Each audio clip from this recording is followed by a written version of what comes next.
y admirable victoria.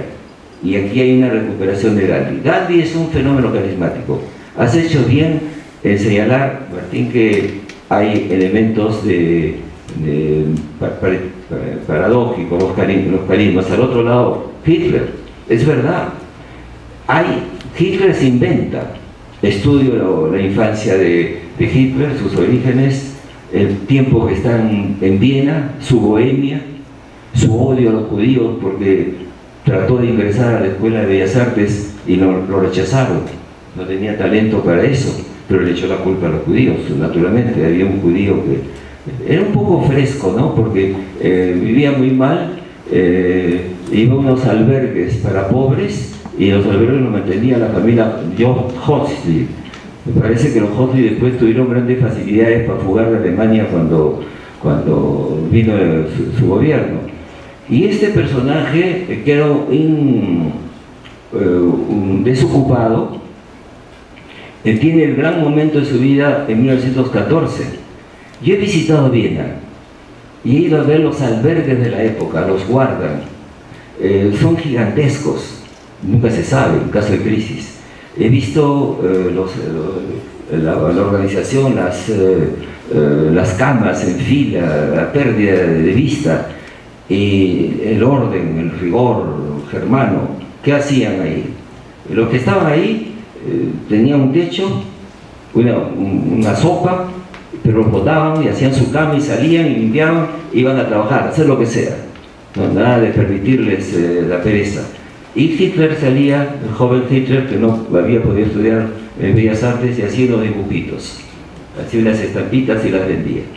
Muchos años después, en París, es la maravilla de París, que siempre tiene curiosidad y exposiciones, hicieron en Beaubourg un salón vienés. Y fui pues al salón vienés, una reproducción de cómo era Viena, ¿no? La maravillosa Viena del esplendor del comienzo del siglo, ¿no? Todavía pensamos en Klimt, ¿no? Cuando vi el primer cuadro de Klimt dije, Picasso, pues es un aprendiz, qué maravilla, ponía el oro como color. Y de pronto, como peruano desorganizado, nunca perdí mi identidad, me daba la vuelta así, pero de repente me aburría y me pasaba al otro lado, y vi que había un grupo que no se movía en torno de algo. Dije, qué interesante, debe haber algo bueno ahí, porque los que se mueren tanto. Entonces, después de un rato ya me cansé de esperar y regresé. Estaban todos paralizados mirando algo. Entonces avancé, dije, miré, vi una estampa así, una postal, con una casita, con unos dibujitos muy sencillos, que se hecho con un niño de 12 años, y volteé y le digo a la señora que estaba a mi lado con sombrero, ¿por qué tanto interés? Y me dice, mire pues bien, me dice la señora, ¿vous avez vu la signature? Le digo un momentito, a ver, ¿puedo pasar? Me dejan pasar, miro, Adolfo Hitler. Era la cosa más mediocre, más simplona del mundo, pero él estaba convencido que iba a ser un gran artista, un arquitecto, cosa que se ocupó hasta el final de su vida con su ministro Spa. La guerra lo realiza. En la guerra del año 14, para todos era una desgracia, una guerra, ¿no? Para todos. Dejas familia, dejas bienes, dejas estudios, para él no, ahí se realiza. Porque en efecto, era un hombre de guerra. Miren, le dieron 2 veces la cruz gamada, la cruz de hierro.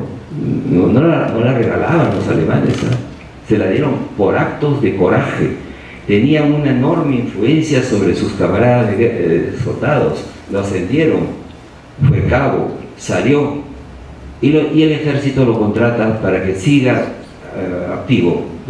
Enviaron millones de personas a su casa, pero Hitler lo guardaron. Tenía 2 dones, conocía a la gente y hablaba muy bien. El resto lo conocen ustedes. Entonces ahí el tema es cómo se construye en una situación conflictiva a partir del tema de la nación y de otras cosas. Y yo reduzco eso a un capítulo sinuoso y mal pensado que se llama Cómo Hitler se impuso. Déjenme leerlo. Dice, cómo se llega al poder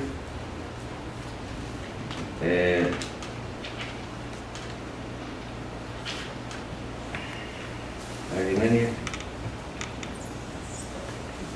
hitleriana, el arte de tomar el poder con la colaboración de los rivales. Es un buen capítulo para estudiar la historia de los caudillos políticos en nuestro continente, como generalmente no tienen ideas previas, sino que caminan en función de lo que va ocurriendo. El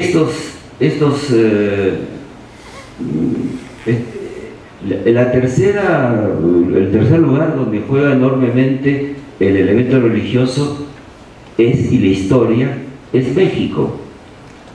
México fue una revolución del sector más tradicional del país, cuando estaba produciéndose una revolución industrial con Porfirio Díaz. Octavio Paz ha dicho pues que la revolución mexicana es un salto hacia adelante a la historia y es un retorno a las raíces.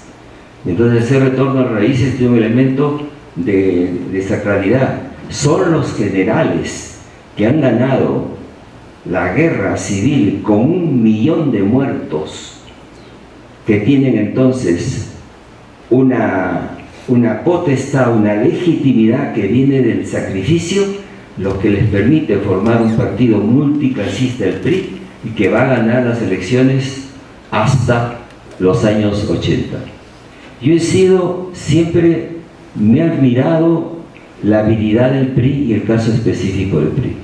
Por eso puse esa página comparando un pueblo de México y 2 pueblos del Perú, para ver cómo capilarmente, celularmente, México entró a la modernidad con el PRI, a pesar de lo que ya sabemos todos, la corrupción y la pérdida de legitimidad que comenzó en los años 80. Nunca estuve de acuerdo con Mario Vargas Llosa, que era la dictadura perpetua, pero cada uno tiene derecho a pensar. Al contrario, México tiene Estado, tiene nación, tiene identidad, y acaba de recibir el visto bueno de nuestro Nobel, o sea que podemos estar satisfechos. Ahora bien, el otro tema, mirando la hora, es muy sencillo. ¿Qué tiene que ver? ¿Por qué hago estos libros? La vez anterior, Tanaka con Carlos Meléndez se volvió y me dijo: ¿qué viene después de Primera Nación? Después vendrá otro libro más. Tiene una historia que tiene que ver con el movimiento de las ideas en el mundo y un poco con mi propia vida, brevemente. Después les quiero contar desde cuándo comenzó esta revisión que lleva hacia los epistemes, hacia los puntos, a los conceptos fundamentales. Después de Velasco, volví a Europa en los años 80. Pero en los años 80 estaban ocurriendo cambios decisivos. El primero de ellos, que me sorprendió, era que toda Europa sabía que la Unión Soviética no iba a poder continuar. Antes del derrumbe, la información estaba en la vida cotidiana. Colegas míos franceses iban a trabajar en sus vacaciones al este para ayudar a los soviéticos. Pero cuando se hunde el muro de Berlín, se abre un nuevo horizonte de ideas. El marxismo dejó de ser hegemónico y hubo un estallido en las ciencias sociales, un Big Bang que continúa hasta el día de hoy. En ese horizonte de ideas, las ciencias sociales crearon otros objetos de estudio, uno de ellos es la nación. En ese momento, para mí, me sentí llamado a revisar mis conceptos fundamentales, elementales, de P a Pa, de A a Z. Y eso lo hice en Tahití, gozando de una estabilidad universitaria, en un lugar extremadamente especial que creaba una comunidad universitaria, una vida de campus, y durante 7 años preparé el libro que conocen ustedes, que es Hacia la tercera mitad.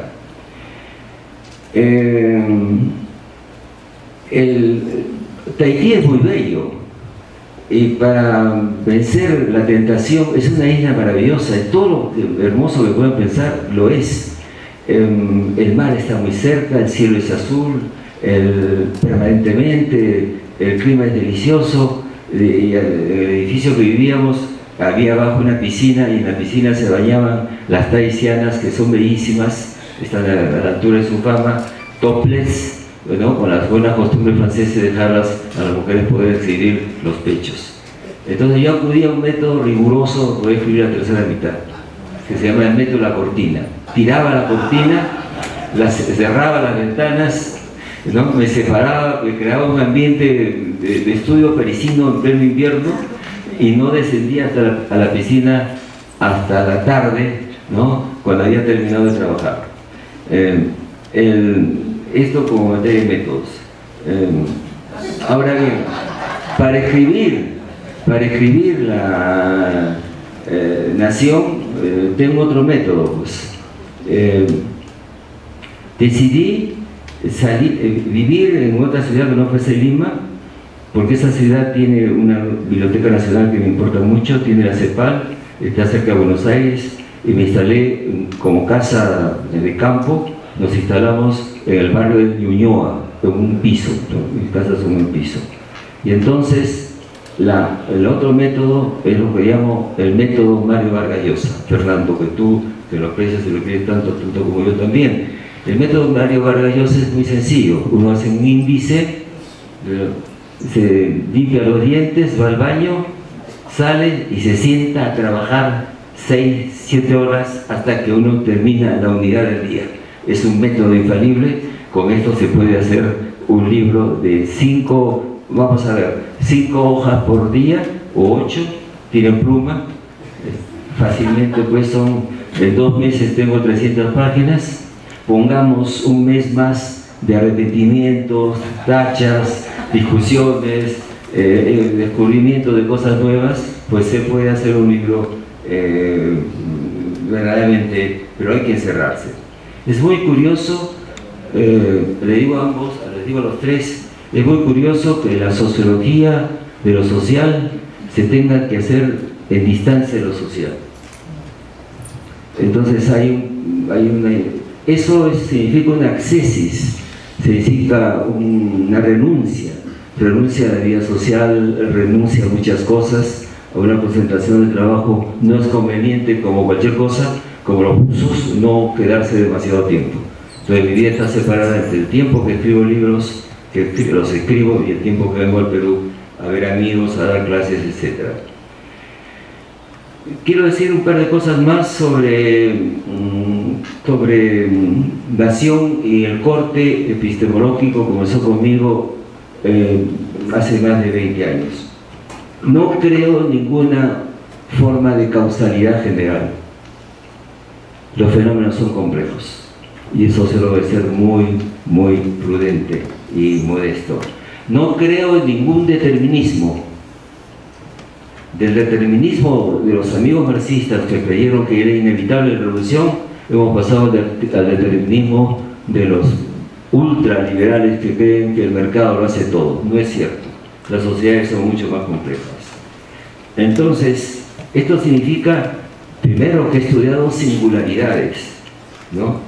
Y que he reconstruido realidades concretas, pero que he encontrado que he acudido a la pluridisciplinariedad, es verdad, pero encuentro estructuras escondidas en la investigación. No pensé en los carismas como punto de partida, no pensé en la religiosidad, pero no es que yo soy muy laico, pero debo admitir el peso que pueden tener los factores emocionales, sentimentales, etc. Eso le llamo las estructuras escondidas. Pero otra cosa más que es muy propio de nosotros, ¿no es cierto? Hemos sido durante tanto tiempo una sociedad interesante, voy acabando, una sociedad que han venido a investigarla y estudiarla. ¿Cómo no agradecer, no? La contribución de François Bourricot hace tantos años, de Dolfius, de Fabre. Pero un momento me he dicho, en algunos autores, sobre todo los europeos han sido más prudentes, algunos americanos, pero algunos ni nos conocen, ni nos citan, y no nos estudian, no nos toman en cuenta. Algunos sí. Y yo dije, no voy a hacer esto. Martín se ha referido a eso, y usted también, doctor, con respecto al manejo de los conceptos. He estudiado en cada caso de los 6 naciones sus intelectuales, sus pensadores. Los mexicanos, además de Paz Aguilar Camín, tienen sus, y eso significa estar en el adentro. Hay una parte de entrada a la subjetividad del adentro. ¿Por qué? Porque la nación se produce desde una cierta racionalidad y elementos emocionales. ¿Qué es nación? Sin que esto sea una definición total y que te estaría a prueba de cuantos otros estudios aparezcan, a mí me parece que es evidente y sencillo entender que en el camino de los Homo sapiens hemos tenido en primer lugar la familia, sin duda. Por eso Lévi-Strauss habla de las estructuras elementales del parentesco. La necesidad de clasificar, saber quién es el padre y la madre, entre otras cosas, para evitar los incestos. Luego vino la tribu, el clan, la tribu. Los imperios ya son muy superestructurales. El siguiente paso de lo colectivo que junta lo racional y lo emotivo es la nación. Es a la vez un sentimiento y es algo que se puede organizar, que necesita Estado. Entonces, ante esa alternativa, la nación aparece mientras avanza la mundialización como la forma natural de expresión. Ahora bien, ¿por qué hago estos libros? Porque me parece fundamental una revisión y una actualización de las ciencias sociales una por una. En los últimos 30 años han cambiado enormemente. Y cuando le preguntaron, quiero terminar con una referencia a Octavio Paz, cuando le preguntaron a Octavio Paz ¿cuál es la filosofía política que usted propondría? Y Paz le dijo: ha habido una filosofía política propuesta por Aristóteles, Maquiavelo, Hobbes, Rousseau, y que ha servido para la creación de la modernidad. ¿Y qué haría usted ahora? Y Paz dijo: hay que ir a una filosofía política tomando en cuenta la ciencia. Usted la propone, dijo: no, la espero. La respuesta a Paz es que sí se puede hacer esa filosofía política, en la cual el lugar que jugó la filosofía hoy lo ocupan las ciencias sociales. Es una triada: filosofía, ciencias sociales y en tercer lugar, la política real, tal como es. Solo si conocemos al hombre, a los hombres y a las sociedades, podemos construir una nueva filosofía política para los tiempos que vienen. Esa triada es materia de la hora, del mañana y de lo que podemos traer. Las cosas van a gran velocidad, pero lo que más me conmueve y lo que más nos debe preocupar es que ningún caso de nación, contando las 6, se hizo sin educación pública. Japón, a fin del siglo XIX, era un país sin analfabetos. La India se hizo de la élite culta a un pueblo que tenía una religiosidad y que entraba a la modernidad. Es el lugar que nosotros nos hemos olvidado y hemos abandonado. ¿Por qué escribo estos libros? Habrá otro libro teórico, Martín. Doctor Lavado, otro libro, Fundar los Conceptos. Para ir a definir el Perú, la República, la nación, el Estado, la sociedad, desde una reconstrucción teórica. Yo recurro a una imagen. Estoy haciendo los arbotantes de una catedral. Espero que la vida dé la posibilidad de acabar. Pero esto no es un asunto solamente mío. Es que hay que hacerlo entre muchos, e instigarlo, porque nuestras ciencias sociales en castellano están retrasadas. No hemos dado la información del enorme, formidable debate que hay en cada disciplina. Y en ese debate tenemos que entrar, tenemos que introducirnos, comprenderlo, transformarlo y servirnos de él para entender nuestra sociedad. El método de comprender nuestra sociedad es el compararnos constantemente. Es verdad que pensé en el Perú con el caso hindú. La heterogeneidad nos lleva a completar la heterogeneidad. Tenemos una ventaja ser peruanos, pues venimos de una sociedad heterogénea, difícil, y alguien dijo alguna vez que a cada peruano, por la dificultad de entender la complejidad, al llegar a la mayoría de edad, debían darle a todos un doctorado de antropología. Muchas gracias.